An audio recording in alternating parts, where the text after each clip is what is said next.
ಆ, ಆ, ನೀವು ನಿಜವಾಗ್ಲು ಹೆಸರು ತಕ್ಕನಾಗೆ ವಿಶಾಲ ಮನ್ಸುಳ್ಳೋರ್ ಗೊತ್ತಾ. ನೀವು ನನ್ನ ಬಾಳಲ್ಲಿ ಬರ್ಲಿಲ್ಲ ಅಂದಿದ್ರೆ ಇಂಥ ಒಂದು ಅರ್ಥಪೂರ್ಣವಾದ ದಿನ ನನ್ನ ಜೀವನದಲ್ಲಿ ಬರುತ್ತೆ ಅಂತಾನೆ ತಿಳ್ಕೊಂಡಿರ್ಲಿಲ್ಲ ಗೊತ್ತಾ. ಏನ್ ಮಾತಾಡ್ತಾ ಇದೀಯಾ? ಅಂತ ಮನ್ಸನ್ನ ನನ್ನಲ್ಲಿ ಏನ್ಕಂಡೆ? ಏನ್ರಿ ಕೇಳ್ತೀರಾ? ನಿಂತ ಗಳಿಗೆಲಿ ನನ್ನನ್ನ ಮದ್ವೆ ಮಾಡ್ಕೊಳ್ಳಿ ಅಂದ ತಕ್ಷಣ ಯಾಕೆ ಏನು ಅಂತ ಒಂದು ಪ್ರಶ್ನೆಯನ್ನು ಮಾಡಿದೆ. ಈ ಸಾಹೇಬ್ರು ನನ್ನ ಕೊಳ್ಳಿಗೆ ತಾಳಿ ಕಟ್ಟಿದ್ರಲ್ಲ, ಇದಕ್ಕಿಂತ ವಿಶಾಲವಾದದ್ದು ಇನ್ನೇನ್ರಿ ಬೇಕು ನನಗೆ? ತಾರ, ಆ ಸಂದರ್ಭವನ್ನು ಬಿಟ್ಟಿದರೆ ನಿನ್ನಂತ ಚೆಲುವು ತುಂಬಿದ ಚೆಲುವೆ ನನ್ನ ಬಾಳ ಸಂಗಾತಿಯಾಗಿ ಬರ್ತಾ ಇರಲಿಲ್ಲ. ಆದ್ರೆ ನನ್ನ ತಂದೆ ತಾಯಿ ಸಮನರಾದ ಅಣ್ಣ ಅತ್ತಿಗೆನ ಬಿಟ್ಟು ಮದುವೆ ಅದೇ ಎಂಬುದೇ ನಂದೊಂದು ಕೊರಗು ಕಣೆ. ಅದಕ್ಕೆ ಯಾಕ್ರಿ ಚಿಂತೆ ಮಾಡ್ತೀರಾ? ಇನ್ನು ಮುಂದೆ ನಿಮ್ಮಣ್ಣ ಅತ್ತಿಗೆನ ತುಂಬಾ ಚೆನ್ನಾಗಿ ನೋಡ್ಕೊಂಡ್ರಾಯ್ತು ಅಲ್ವಾ? ಚೆನ್ನಾಗಿ ನೋಡ್ಕೊಳ್ಳೋಣ ರೀ. ಇಷ್ಟೇ ತರ ನಾನು ನಿನ್ನಲ್ಲಿ ಕೇಳ್ಕೊಳ್ಳೋದು.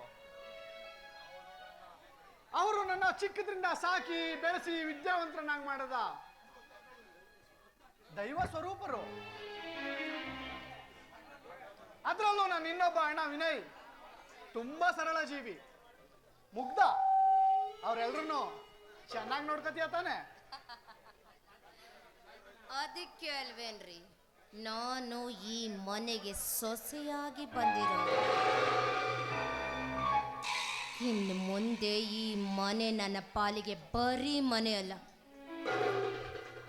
ತುಂಬಿದ ಮನೆ, ಜೇನು ತುಂಬಿದ ಜೇನುಗೂಡು. ಜೇನುಗೂಡು ಕಣ್ರಿ, ಈ ಮನೆ ನನ್ನ ಪಾಲಿಗೆ ಜೇನುಗೂಡು.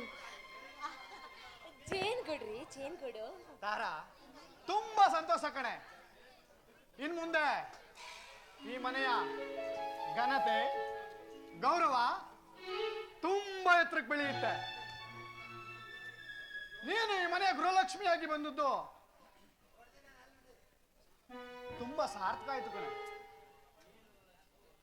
ನೀನು ನಮ್ಮ ಚೆಲುವು ತುಂಬಿದ ಚೆಲುವೆ, ಬಾನಂಗಳದ ಬೆಳ್ಳಿ ಚುಕ್ಕಿ, ನನ್ನ ಬಾಳನ್ನು ಬೆಳಗಲು ಬಂದ ಭಾಗ್ಯಲಕ್ಷ್ಮಿ. ಇನ್ ಮುಂದೆ ಈ ನಮ್ಮ ಸಂಸಾರ ಆನಂದ ಸಾಗರ ಅಲ್ವಾ? ಅರಿ, ಅತಿಯಾದ ಆಶಾ ಗೋಪುರನ ಕಟ್ಕೋಬೇಡಿ.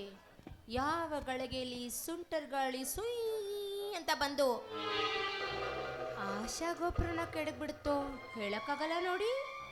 ಅತಿ ಆಸೆ ಗತಿ ಕೆಡುರಿ. ಯಾಕೆ ಕೆಟ್ಟದನ್ನ ಯೋಚನೆ ಮಾಡ್ತೀಯ? ಇದು ಗಾಳಿ ಗೋಪುರವಲ್ಲ, ಕನಸಿನ ಗೋಪುರ. ಈ ನನ್ನ ಕನಸನ್ನು ನನಸು ಮಾಡಲು ಬಂದ ವಿಶಾಲ ಮನಸ್ಸಿನ ಗಂಧರ್ವ ಕನ್ಯೆ ಅಂತ ಮಡದಿ ಸಿಕ್ಕಿರುವುದು ನನ್ನ ಯಾವುದೋ ಜನ್ಮದ ಪುಣ್ಯ. ಸಾಕು ಸಾಕು ನಿಮ್ಮ ಹೋಗ್ಲಿಕ್ಕೆ ಮಾತುಗಳು. ಅಂತೂ ಈ ರೀತಿ ಮಾತಾಡಿ ಮಾತಾಡಿನೇ ನನ್ನ ಮನಸ್ಸನ್ನ ಗೆದ್ದು ಬಿಟ್ರಿ. ನನ್ನ ಚೋರ ತಾರ, ನಿನ್ನ ನೋಡ್ತಾ ಇದ್ರೆ ನೋಡ್ತಾನೇ ಇರ್ಬೇಕು ಅನ್ಸುತ್ತೆ ಕಣೆ. ನಿನ್ನ ನೋಡುವುದಕ್ಕೆ ನನ್ನ ಎರಡು ಕಣ್ಣು ಸಾಲ್ತಿಲ್ಲ. ನಿನ್ನ ಈ ಸೀರಿಯಲ್ ನೋಡ್ತಾ ಇದ್ರೆ ನನ್ನ ಮೈ ಮನಗಳು ರೋಮಾಂಚನಗೊಳ್ಳುತ್ತವೆ. ನೀವಂತೂ ಬಹಳ ರಸಿಕರು ಬಿಡಿ, ಹೀಗೆ ಹೊಗಳ್ತಾನೇ ಇರ್ತೀರಾ. ಅಲ್ಲ ರೀ, ಮದ್ವೆ ಆದ್ಮೇಲೆ ಮೊದಲನೇ ಉಡುಗೊರೆ ಅಂತ ಈ ಸೀರೆನ ಕಟ್ಟು ನನ್ನ ಮನಸ್ಸನ್ನೇ ಕದ್ದಿರೋ ಕಳ್ಳ ರೀ ನೀವು. ಲೇ ತಾರ, ನೀನು ನನ್ನ ಹೃದಯ ಚೋರಿ ಕಣೆ. ನಿನ್ನನ್ನು ಮಡದಿಯಾಗಿ ಪಡೆದ ನಾನೇ ಭಾಗ್ಯಶಾಲಿ. ಹಬ್ಬ, ಹೀಗೆ ಮಾತಾಡಿ ಮಾತಾಡಿ ಸಮಯನೇ ಕಳ್ಬಿಡ್ತೀರಾ. ನಿಮ್ಮ ಅಣ್ಣ ಅದಕ್ಕೆ ದೇವಸ್ಥಾನಕ್ಕೆ ಹೋಗಿದ್ದಾರೆ. ಅವ್ರು ಬರೋಷ್ಟ್ರೊಳಗೆ ಮನೆ ಕೆಲಸ ಎಲ್ಲ ಮಾಡ್ಬೇಕಪ್ಪ. ಏ ಹುಚ್ಚಿ, ಅವ್ರು ಈಗೆಲ್ಲಿ ಬರ್ತಾರೆ? ಅಬ್ಬ, ಅವ್ರು ಹೋಗಿರೋದು ಮನೆ ದೇವ್ರ ದೇವಸ್ಥಾನಕ್ಕೆ. ಪೂಜೆ ಮುಗಿಸಿ ದರ್ಶನ ಮಾಡಿ ಬಸ್ ಹಿಡ್ಕೊಂಡು ಈ ಊರಿಗೆ ಬರೋದಕ್ಕೆ ಸಾಯಂಕಾಲವೇ ಆಗುತ್ತೆ. ಅಷ್ಟರಲ್ಲಿ ಅಷ್ಟರಲ್ಲಿ ನಾವು ನಮ್ಮ ಪಾಲಿನ ಪೂಜೆನ ಮುಗಿಸ್ಬಿಡೋಣವಾ? ಅಬ್ಬಬ್ಬ.